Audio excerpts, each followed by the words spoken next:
How to fix Gmail sync error. In this video guys, we will talk about generally how to fix this problem on your Gmail. Just watch this video till the end because there is many people and a lot of people who are suffering of this problem. So today I have the solution. Just watch this video till the end.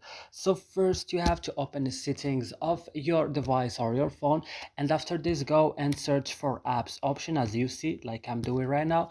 Then you have to open it like this, and here you have to search for Gmail.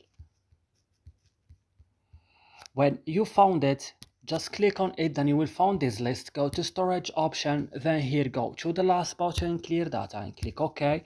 Also click on clear cache. Then you have to go back, and what you should do next, you have to go to this remove permission if app is unused. You have to disallow it like this, and that's it. Your problem after this will be fixed. So I hope this video is helpful for you. Don't forget to like, also subscribing in our channel, and see you in another video.